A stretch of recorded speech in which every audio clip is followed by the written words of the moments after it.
देखो अध्याय 4 पढ़ रहे हैं आज अपन। अध्याय 4 दो चरों वाले रेखीय समीकरण युग्म। ध्यान से समझना है इसको अच्छे से, ऑब्जेक्टिव सहित ओके होंगे अब, ठीक है। चर जिसका मान बदलते रहता है x और y, x और y ये दो हो गए। तो इस अध्याय में हमको, तुमको एक बार समझा दिया, नहीं समझ में आ रहा होगा वीडियो बनना। दो चर हो गए x और y, x और y को चर बोलते हैं जिसके मान बदलते रहते हैं। अचर कौन होता है? संख्याएं होती, ठीक है, जिसके मान फिक्स होते हैं। पाई का मान, पाई कौन सी राशि है? अचर, ठीक है, इसका मान फिक्स होता है। जिसका भी मान फिक्स हो वो अचर यानी चले ना, अचल। रेखिक समीकरण की घात कितनी होती है? एक घात वाले समीकरण को हम क्या कहते हैं? रेखिक समीकरण। युग्म यानी होता है जोड़ा। युग्म तुम्हारे इसमें नहीं है, ये 10वीं क्लास में है। अध्याय का नाम रेखिक समीकरण था। युग्म हम 10वीं क्लास में पढ़ेंगे। तो ये यहां से हमारे ऑब्जेक्टिव, एक घात वाले को रेखिक, दो घात वाले को द्विघाती।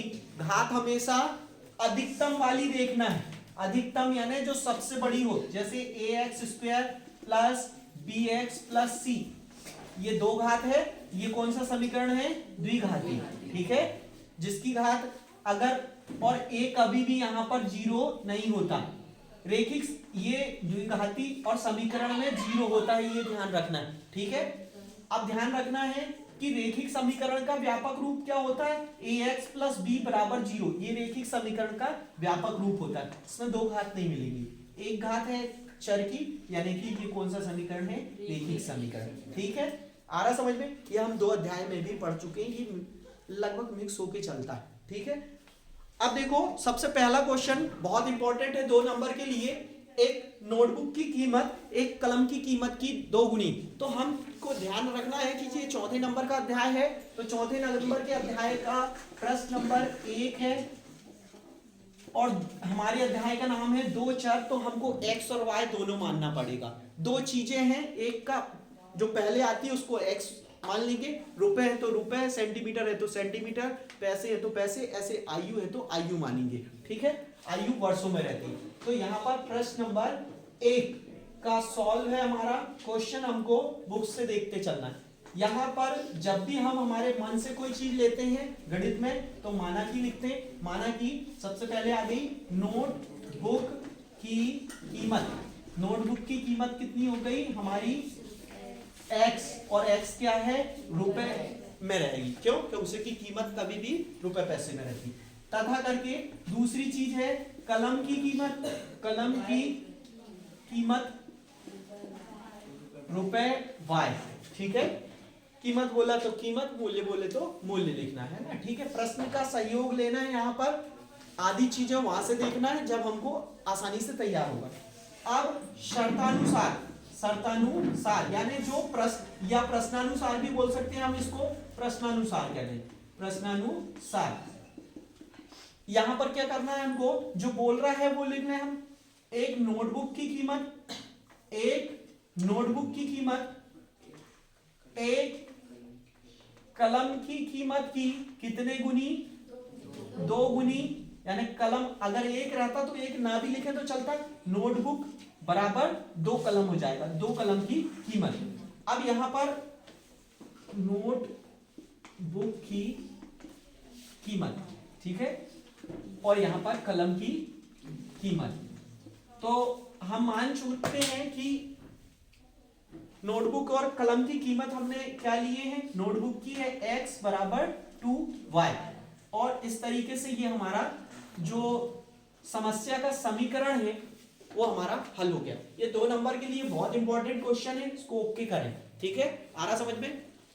नोट करने का काम अपने को बाद में करना है। फिर देखो अगला क्वेश्चन, प्रश्न नंबर 2। प्रश्न नंबर 2 जो है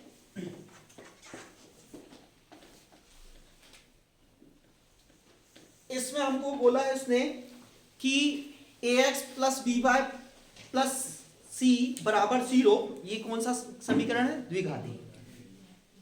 सॉरी, यहां पर रेखिक समीकरण की बात करा, दो चर वाले रेखिक समीकरण, दो चर रहेंगे तो x और y, और रेखिक बोल रहा है तो इसकी घात क्या हो जाएगी, इसके साथ a इसके साथ b, और a b और तीसरा पद c बराबर 0।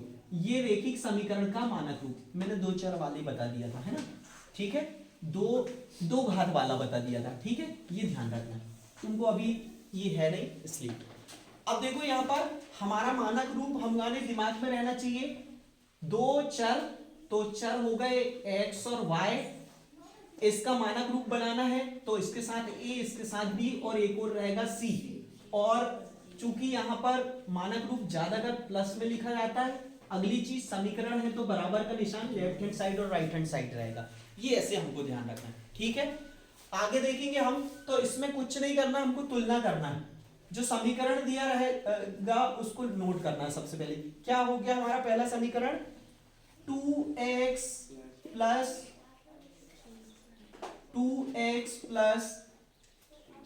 3y इज इक्वल टू 9.35 के ऊपर बार, ये क्वेश्चन लिखे हमने। इसके बाद में की तुलना व्यापक समीकरण, चूंकि समीकरण है दोनों भाग हैं, पर एक चीज और क्या करना है, इसको हम इधर साइड लेके जाएं, है ना, इसको सुधार लेंगे एक बार, 2x प्लस 3y इसको इधर लेके आए तो पक्षांतर में चिन्ह बदल गया, ठीक है, बराबर 0। अब इसकी तुलना करेंगे, की तुलना व्यापक समीकरण, और क्वेश्चन में भी दिया हुआ है पर अपने को याद रहना चाहिए, जिसको बनाते ना बने, ये a हो जाता है, ये b हो जाता है, और ये c, x के साथ वाला a का मान होता है, y के साथ का b होता है, जिसमें x y नहीं होता वो c होता है, चाहे कहीं पर भी लिखा हो, अगर ना समझ में आए तो हम ऐसे करें, और अगर प्लस लिखा है तो लिखने की जरूरत नहीं है, और माइनस लिखना उतना जरूरी होता है, माइनस हमेशा लिखना पड़ेगा। तो इसका व्यापक रूप भी बोला तो यहाँ x आ गया, यहाँ y आ गया, यहाँ प्लस व्यापक जो है ये से करने पर, ठीक है। इससे तुलना करेंगे हम, तो a की जगह में कौन बैठा, b की जगह में कौन, और c की जगह में तो पूरा मान, तो a बराबर क्या हो जाएगा 2, b बराबर क्या हो जाएगा 3, और c बराबर क्या हो जाएगा -9.35 के ऊपर 12, और ये इस तरीके से हमारा आंसर हो जाएगा। बहुत ही आसान क्वेश्चन है, 2 नंबर के लिए, ये भी 1-2 क्वेश्चन बनते हैं, पूरे बनने लगेंगे। ये फर्स्ट नंबर का था हमारा। इसके बाद में सेकंड नंबर का क्वेश्चन देखेंगे। सेकंड नंबर के क्वेश्चन में दिया हुआ है हमको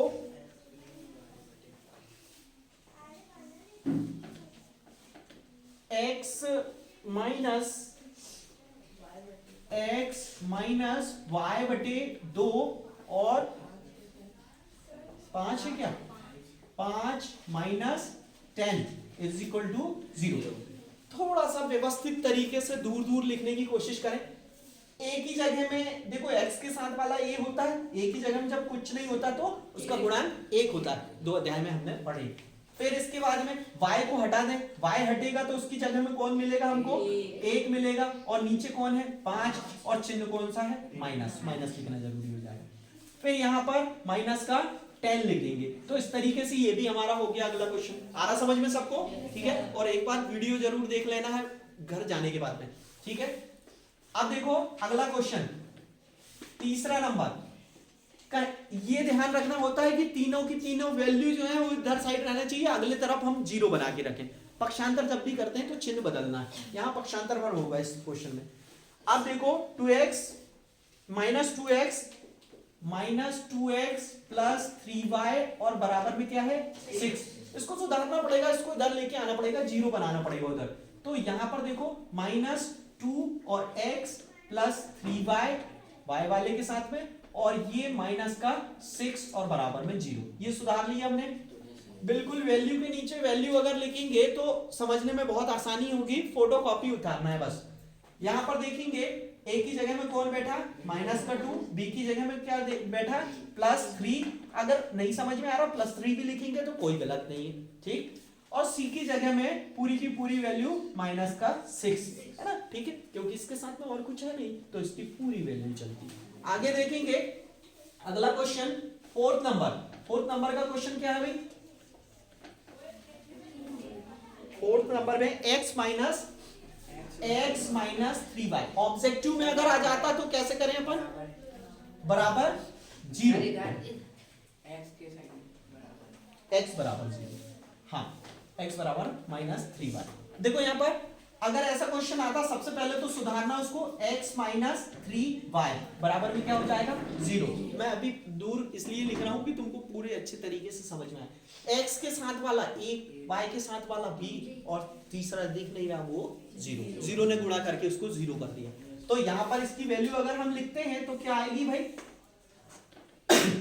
एक -3 नहीं, -3 चिन्ह देख लिया करो। और यहां पर कोई नहीं है, इसका पद 0 हो गया। पद कब 0 होता है, जब उसका गुणांक 0 हो जाए, 0 ने गुणा किया उससे और उसको 0 बना दिया। आ रहा समझ में। अगला क्वेश्चन देखेंगे हम, 2x = -5y। यहां पर क्या हो गया, अब 2x = -5y, ये इधर आएगा तो क्या हो जाएगा, प्लस का हो जाएगा, ठीक, = 0। फिर वैल्यू पुट अप करेंगे हम तो क्या हो जाएगा, यहां पर 1 और यहां पर 5 और ये अगला क्या हो गया 0 हो गया। क्योंकि C बिना x y वाला दिख नहीं रहा, हम चाहे तो देख के ही क्वेश्चन आंसर फटाक से भूल सकते हैं। x के साथ वाला a, y के साथ वाला b और जिसमें x y नहीं है वो C। प्लस लिखना नहीं पड़ता, माइनस को लिखने की जरूरत होती है, ठीक, ये ध्यान रखना। अगला देखेंगे 3x + 2 = 0, ठीक है। ये हो गया क्या हमारा, इसकी वैल्यू हो गई कितनी, 3। ये वाला कहां जाना चाहिए भाई, अचर है, ये तो प्लस का 2 यहां जाना चाहिए। आ रहा समझ में सबको, ठीक। तो इसकी वैल्यू क्या हो गई, 2 हो गई।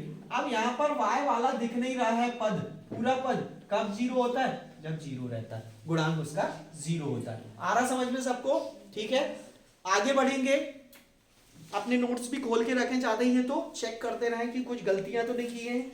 अभी जो टेस्ट दिए हो उसमें से चेक करना है कि भाई, है ना, ठीक है, क्या गलतियां हैं। थोड़ा सा तुम्हारा सहयोग रहेगा, रिजल्ट बहुत अच्छा आएगा। y-2, यहाँ पर y और माइनस का 2, x की जगह में कोई नहीं है भाई, तो अब कौन हो गया 0, x गोल हो गया, यानी x 0। y की जगह में y तो है पर कोई संख्या नहीं दिख रही, यानी उसका गुणांक क्या होता है 1, 1 में गुणा करके उसको जिंदा रखा है। जो 0 से गुणा करता है, 0 से लड़ाई लड़ता है, वो खत्म हो जाता है। खतरनाक चीज, 0 से गुणा किया, खत्म किया उसने, है ना, जिंदा नहीं रहने देता, है ना। और एक जो होता है, जैसे बोलते हैं ना, डॉल्फिन इज फ्रेंडली एनिमल, है ना, तो वैसे ही ये फ्रेंडली होता है, एक, है ना, भगवान के जैसा, जिंदा रखने में मदद, सबका मालिक है ना। तो एक, तो ये बहुत इसकी भूमिका रहती है 0 और 1 की, है ना, ठीक है। और शून्य का आविष्कार कहाँ हुआ है भाई, भारत में हुआ है ना। और गाना भी सुने होंगे, कौन सा, जब 0 दिया मेरे भारत ने, है ना, चलता है टीवी पे, DTH में ज्यादा चलती है वो पिक्चर, है ना। तो यहां पर देखो अगला क्वेश्चन है हमारा 5th नंबर का, 5th नंबर 5 माइनस है क्या, बराबर 2x। यहां पर क्या करें हम, इसको इधर लाएं या इसको इधर ले जाएं, कहीं पर भी ले जाएं, तो इसको इधर लेके आ गए, -2x और +5, इसको भी इधर ले जा सकते हैं, दोनों सही है, दोनों सही है। तो अब देखो ये किसकी वैल्यू हो जाएगी, a की वैल्यू, और ये किसकी, c की, और b क्या हो गया 0, ठीक है।